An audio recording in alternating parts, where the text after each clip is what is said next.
Okay. Some comments on the chat box. So nowadays, US in some parts experience power cut. Okay. Yeah. So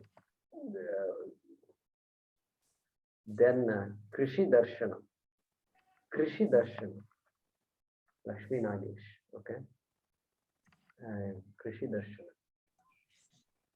Yeah, I'm forgetting the context. That was regarding what you were talking about. For the Your Doordarshan. the program on Doordarshan about farmers. Oh, yeah. Correct. And then Padi Pantulu. Oh, it's called Padi Pantulu, that program in Andhra. Padi Pantalu. Padi Pantulu. Huh? Pantalu. Pantalu is the crop. Pantalu is crop. Oh, Pantalu. Padi Pantalu. Pantalu is crop. And Padi means the taking Padi care is of the agriculture. no. Padi is mainly the cows and the cows. That bullock where you put the. Yeah. So cows and crops. Okay. Yeah. That's good. That pretty much defines agriculture. Very nice. Padi Pantalu. Yeah, now I recall that. Padi Pantalu. And then a question from Mahesh. Doesn't Nigraham means kill or eliminate? I think it does. There may be a context where Nigraham means kill also. Okay. So maybe in first chapter also, Arjuna may have used that word. I'm not sure, but let me know. Please check, and if you can give me an example, that will be good. Okay, so Hemalita says, would you please repeat Drishya Anuvidha? Okay. Drishya Anuvidha Savikalpa Samadhi. Drishya Anuvidha Savikalpa Samadhi. Means what? Drishya. Drishya means whatever the mind sees is Drishya. Whatever is there in your mind is Drishya. What you're seeing in the mind is Drishya. Then Anuvidha. Following that, what you see, Anuvidha, Savikalpa Samadhi. Stay with that thought, that object. Don't run away from the object. Don't go away from that object to Om Krishnaya Namaha. Just stay. Stay with it. What happens if you stay with it? Nothing should happen. So, that's the idea there. Drishya Anuvidha Savikalpa Samadhi. It's a bit advanced. Okay. Yeah, those are the messages here. All right. Venkatramanji, namaste.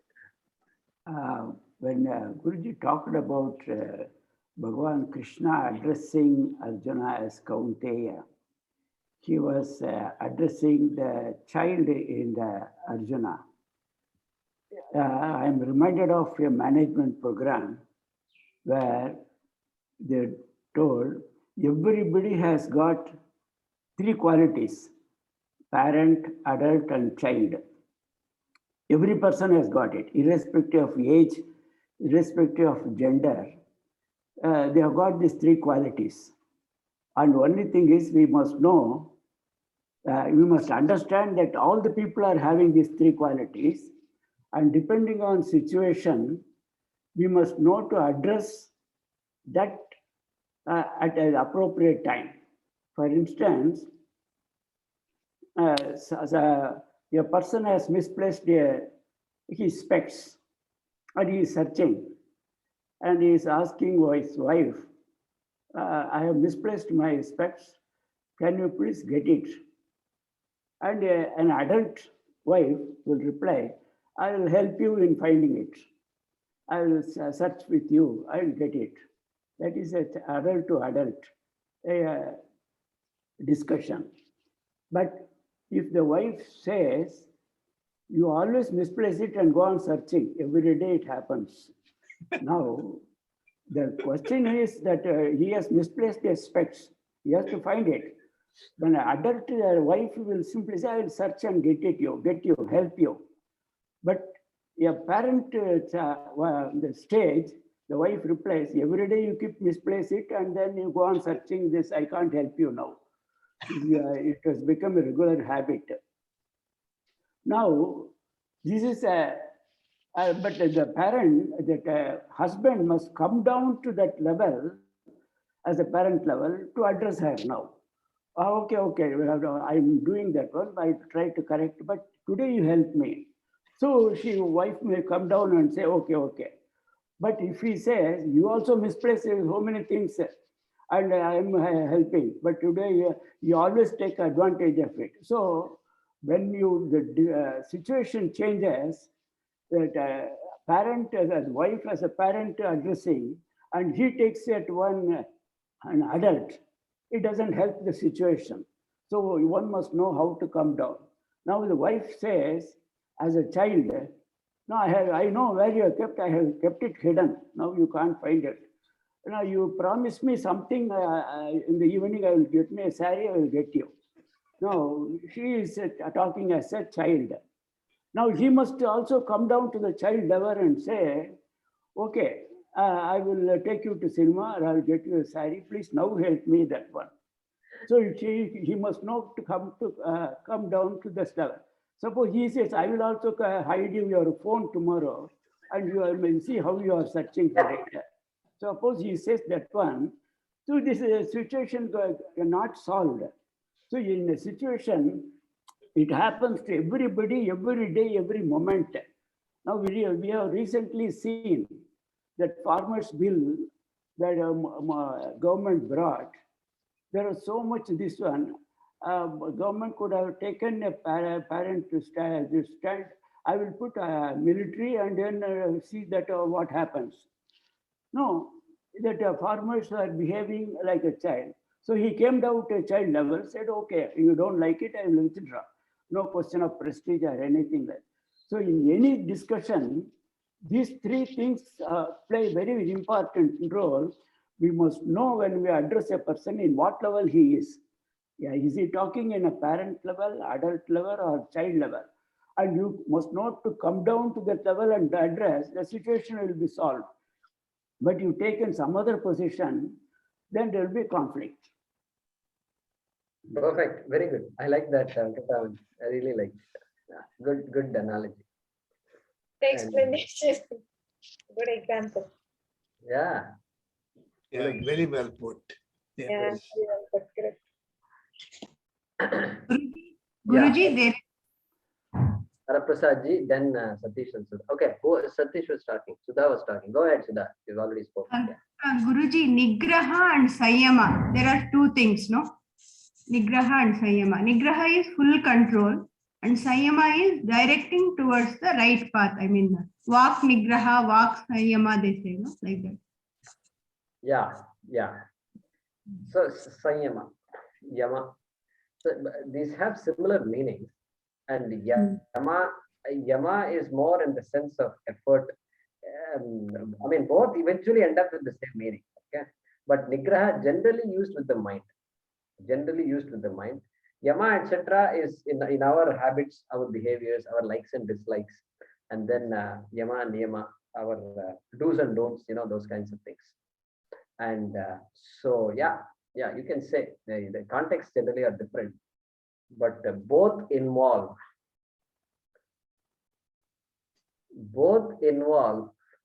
using the mind, obviously, and both involve effort, following that viveka. So both involve that. So yeah, these are all important. So here in the Yama Niyama, etc., in the Yama Niyama, Asana Pranayama, etc., Ashtanga Yoga is there. So there of course Nigraham comes. So where is that? Samadhi. Then what is it? Yama Niyama, Asana Pranayama, Pratyahara, Dharana, Dhyana, Samadhi. So the dharana can apply to Nigraha. So dhyana, dharana, samadhi, dhyana, samadhi. So dharana. So you have to learn to do a nigraham of the mind. Only then you can do dhyanam and then samadhi. So both the nigraha is there and yama also is there in that series. Just now I am thinking like that. Okay. So yeah, good observation. Yeah, Haraprasad, go ahead. Yeah. Okay. Mahodaya, Vyoma, now Akasha. Why is it called ether? why is Akasha called ether in English? Yeah, ether, now they are calling it as plasma. They are removing the term ether and graduated to the word plasma to refer to Akasha. Okay, so are we saying then that the scientists in the English world are updating their understanding of Akasha based on their understanding of the world and science, etc. And so they are saying Akasha is not space, it is not ether, it is plasma. Yeah, they, according to the latest, they say it is not ether, it is appropriate to use the word plasma in place of ether. So my question to you is, I can understand what Akasha space is, but I do not understand how ether is being related to Akasha. So to answer this question, I need to understand what is ether. What is the definition of ether? The only thing I know is about it is a chemical substance we learn in the college about ether. That is the only thing I know. That's the only thing I also know. I've seen the word ether used for space, but I didn't look into it beyond that. Okay. Maybe I just took it as a synonym for space. And synonym for space, because our understanding of Akasha is space, and synonym for space is ether. And so it's a technical word for space is the way I took it. But I really don't know the origin of ether and what is the actual definition of ether, etc. If they are upgrading the definition of Akasha, that means they have an idea of ether. Ether means something, and that something is not Akasha is what they're saying, right? So no, I don't know the meaning, the actual meaning, what they stand for. Jaykumar ji. It would be nice if somebody can. Jaykumar ji, just I checked in Google. Yeah. Ether, in addition to chemistry, ether, what you guys are discussing, in the literary meaning of ether, the clear sky, the upper regions of the air beyond the clouds is also called ether. Yeah. Okay. Okay. There are two meanings in that one. All of us we know in the chemistry ether. Yeah. It's I was also surprised to see that ether sky is also called ether. Right. So I think in that definition, my gathering is that it's making you think beyond what you know. Okay, you have the stratosphere and then some sphere and then ionosphere, and they have all these words to describe various parts of the atmosphere. And then beyond that, where you think there is vacuum, there is nothing. That nothing is also something, and that something is called ether. And so that it helps you stretch your imagination to as far as it can go, is the way I'm thinking it. And we need to look into plasma and why they say it. So it's complicated. Yeah. Okay. Because we have to really talk to the people who came up with these words, right? Okay. And so, yeah, as long as we understand Akasha is not that difficult to conceptualize. It's space, and it's the expanse, and so that come and etc. We use those words. And Vyoma, you already mentioned Vyoma. So yeah. Vyapaka, Sarva Vyapaka is space. Space is the only thing that is all pervasive, correct? Everything else is in space. Amazing it is. So space is an important aspect of our discussion. Thank you, Haraprasad. Yeah. Dhanyawad. Guruji, there was one pending question last time. You said, Hari Om, you will check and come back. and I have not forgotten. That day I asked Swami Parvadhyara, Swami, my students are asking me this question. Hari Om, what is the origin? What is the story? How should I answer? This is all I asked him. And he also agreed with me. He said it's been a tradition. And he also said, yeah, they use it to address people. And it is not he seemed to think that it is not a new thing. It's been a tradition to address people by saying Hari Om. And he doesn't think that it is there in any Upanishad or anything like that. And it has become a tradition for a long time to do that. So, so that's the answer I got. So I was happy that my guess was correct. Okay. Yeah, thank you for reminding me. Yeah, Mahesh ji was here some time ago. Yeah. Go ahead and unmute yourself.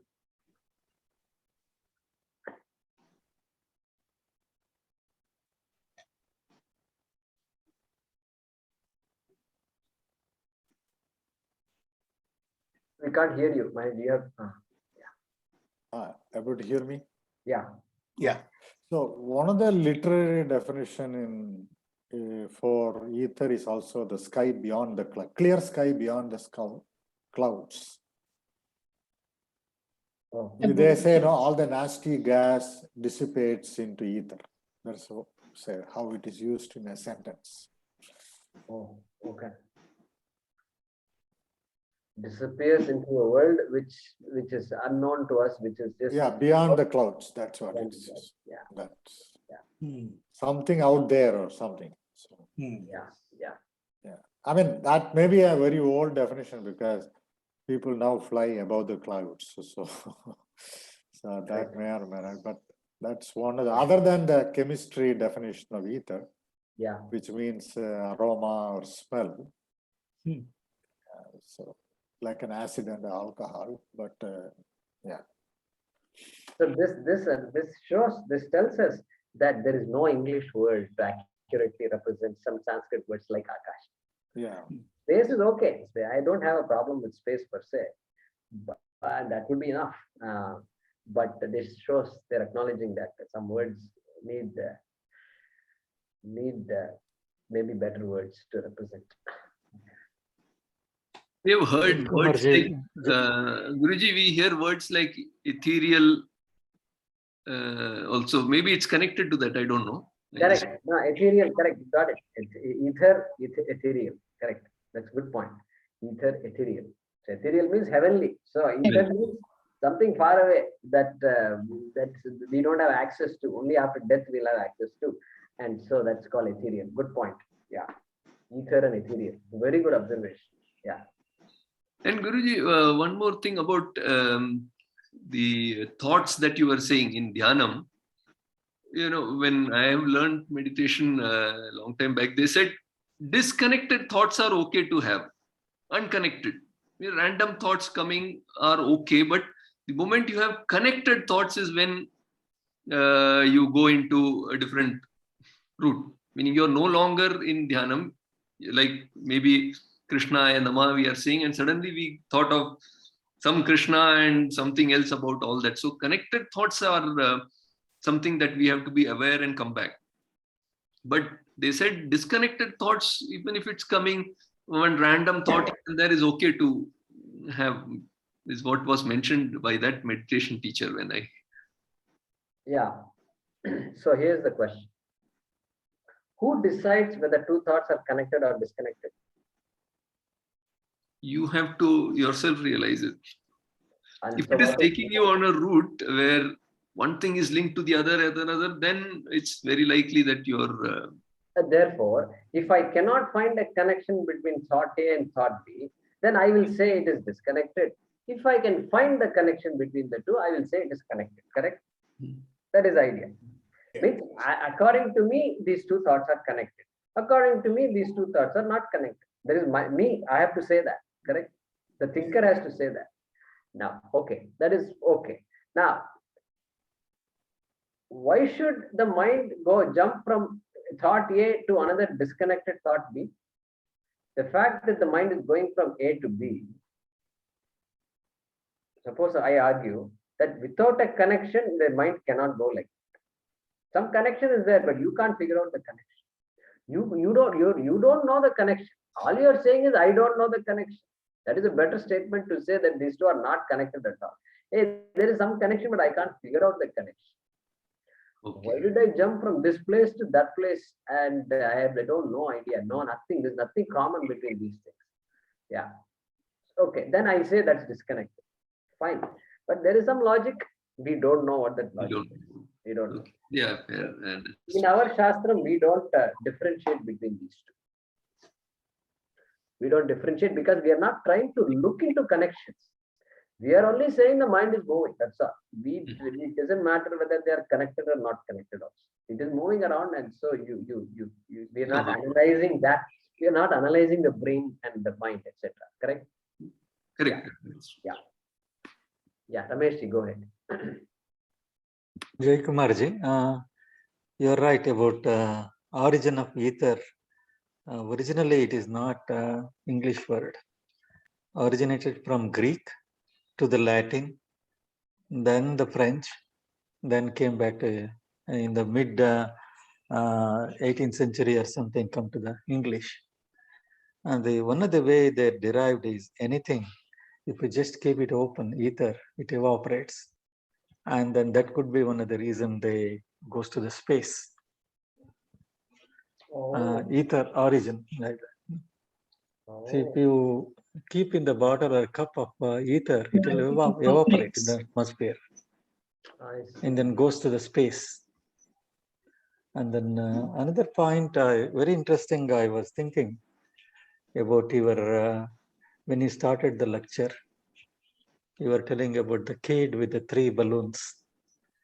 And then that's a very interesting concept. Not only it applies to the kids, even the adults. Similarity is like whenever you are in the stock market, buy a stock, you can always, we should be prepared, it's going to get busted one or the other day. It keeps on increasing, and at one point, yes, market bust. That is a lesson for everybody, not only the children. Yeah. Yeah. So this is what happens. So the father has been telling the child, come on, after all, it's a balloon. I'll buy you many more balloons, boy. You don't worry about it. You should cry about balloons burst. And then for fast forward 30 years, the father is dejected like this. And the son is asking, what happened? Oh, the stock market crashed. Stock market crashed. But anything that inflates has to deflate. You only taught me that. Anything that inflates has to burst. You taught me long ago, 30 years ago, you told me, do you remember that? And stock market is also another bubble only, it will burst. And father looks at the son like this. Doesn't know what to do. Who is more enlightened, father or son? We don't know. And so, yeah, you're right. So it's the same concept. That shows the child in us.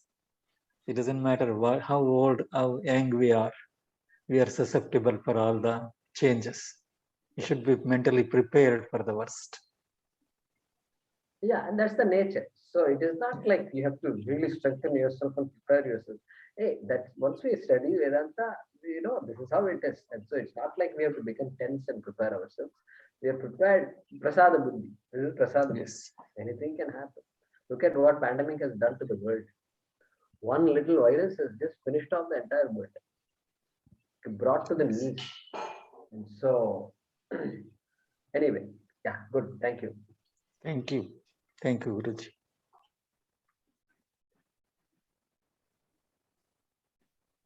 Okay. Superb analysis. Yes. Second this. So, Manjula, you're seconding what? Oh, I see. Your experience with your age speaks a volume in this advice, Venkatramanji. Namaskaram for the teaching today, Pranam. Okay. So, Venkatramanji's observations have been appreciated. Yeah. Yeah. Nice. Okay. Good. If there are no other questions, we can pause.